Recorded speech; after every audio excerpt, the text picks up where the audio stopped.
జనసేనలోకి వలసల పర్వం కొనసాగుతోంది. తాజాగా కృష్ణా జిల్లా ఆవునగడ్డ నియోజకవర్గంలో పలువురు జనసేన పార్టీలో చేరారు. వారిని ముత్తంశెట్టి కృష్ణారావు పార్టీలోకి సాదరంగా ఆహ్వానించారు. పార్టీ సిద్ధాంతాలు, మేనిఫెస్టోలోని అంశాలు నచ్చి జనసేనలో చేరుతున్నట్లు వారు తెలిపారు. ఇక వచ్చే ఎన్నికల్లో జనసేన విజయమే లక్ష్యంగా పార్టీ కోసం పనిచేస్తామన్నారు.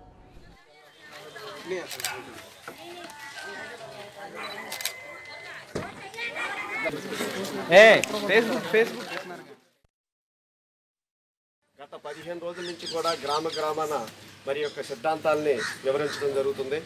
మరి ముత్తంశెట్టి కృష్ణారావు గారి గురించి మనం తెలుసుకోవాలంటే ఆయన ఏ రాజకీయంగానూ సంబంధం లేకుండా అప్పట్లో 2014లోనే మనకి 2014లో తెలుగుదేశం పార్టీ తరఫున వచ్చి ఇక్కడ కనీసం ఒక వార్డు నెంబర్ కూడా లేనటువంటి పరిస్థితుల్లో మరి ఆ రోజున వాళ్ళు ఉన్నటువంటి జడ్పీటీసీలు కానీ, ఎంపీటీసీలు కానీ, ఎంపీపీలు కానీ వీళ్ళందరూ కూడా మరి ముత్తంశెట్టి కృష్ణారావు గారి ఆధ్వర్యంలోనే ఆ రోజున గెలిపించడం జరిగింది.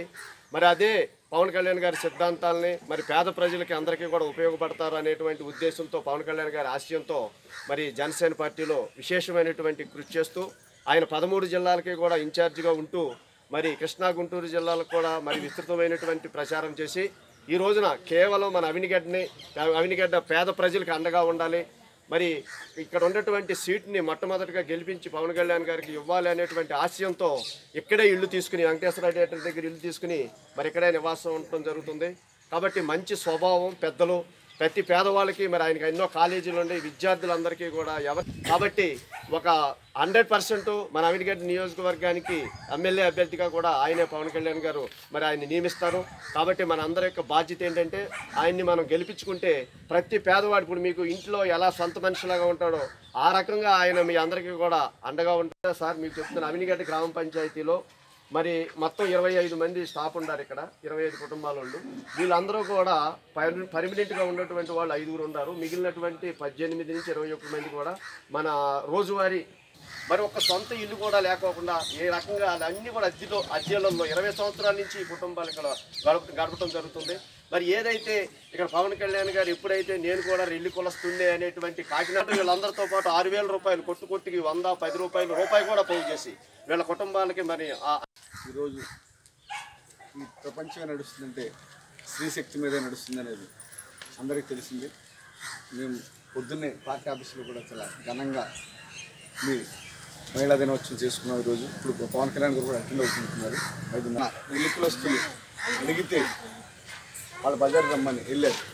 చూసిన తర్వాత అక్కడ పరిస్థితులన్నీ చూసి నిజంగా ఇంత భయంకరమైన స్థితిలో ఉన్నారా, రోజు మనం శుభ్రంగా ఉంటున్నాము మన ఇంట్లో అంటే మనకు తెలియట్లేదు, కానీ ఇదంతా కష్టపడితే నిజంగా నేను ఉండగలుగుతున్నాను, ఇంకో వ్యక్తి ఉండగలుగుతున్నాను, కష్టమంతా వాళ్ళది. కాబట్టి నేను కాపు కులాన్ని వదిలేసేసి ఈ రోజు నుంచి రెల్లి కులస్తుడుగా నేను ప్రకటించుకున్నానని చెప్పాను పవన్ కళ్యాణ్. చూశారు కదా రోజు. అంటే మనందరం కూడా నిజంగా గర్వపడాలి. అలాంటి గొప్ప నాయకుడు ఈరోజు మనకు దొరకటం పవన్ కళ్యాణ్ అంటే గొప్ప నాయకుడు. ఎందుకంటే మనుషుల్ని ప్రేమించిన వాడే నాయకుడు అవుతాడు. రాజకీయ నాయకుడు అంటే మన మధ్యన గొడవలు పెట్టి కులమను, మతమను, ఇంకొకటి పెట్టి మనల్ని ఎడదీయడానికి చూస్తున్నారు ఈ రోజుల్లో. అలా అందరినీ ప్రేమించే వ్యక్తి పవన్ కళ్యాణ్ గారు దొరకటం నిజంగా అలాంటి గొప్ప నాయకుడిని మనం జాగ్రత్తగా చూసుకుని ఈరోజున రాష్ట్రానికి ముఖ్యమంత్రి చేయాల్సిన బాధ్యత మెయిన్గా మహిళల మీద ఉంది ఈరోజు. ఎందుకంటే ఎక్కడికి వెళ్ళినా కూడా మహిళలందరూ కూడా స్పందించేది పవన్ కళ్యాణ్ గారు, మా అన్న ఎట్లా. ఎందుకంటే పెద్దవాళ్ళు కూడా జీవిస్తున్నారు పవన్ కళ్యాణ్ గారిని. ఎంతో సంతోషపడే వార్త ఏంటంటే ఇంతమంది నాయకులైనా ఒక కులం గురించి ఎవరు మాట్లాడలేదు. ఓట్ల గురించి మాట్లాడినా ఆయన ఓట్ల గురించి కులం గురించి మాట్లాడలేదండి. ఆయన ఒక మానవత్వంతో మా బాధ అర్థం చేసుకొని మాకెంతో ఆసరాగా అండగా ఉండి ఉంటానని చెప్పి మాకు భరోసా ఇచ్చాడు. ఉండపోయినా సరే ఆయన మాకు దేవుడు అండి, మాకు నిజంగా దేవుడు. ఆయన గెలవాలని కోరుకుంటున్నాము. నిజాయితీగా మేము ఆయనకే మా ఓట్లన్నీ ఆయనకే వేస్తాము. ఆయన కోసం నిలబడతామండి. మేము ఎవరున్నా లేకపోయినా మేము పోరాడతాము. ఆయన గెలవాలని మేము నమ్ముతున్నాము. గెలవాలండి.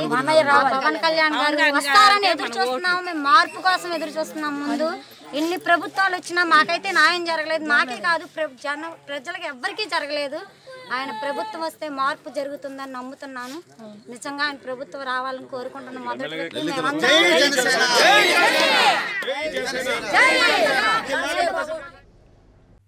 For more updates, please subscribe 99 TV Telugu.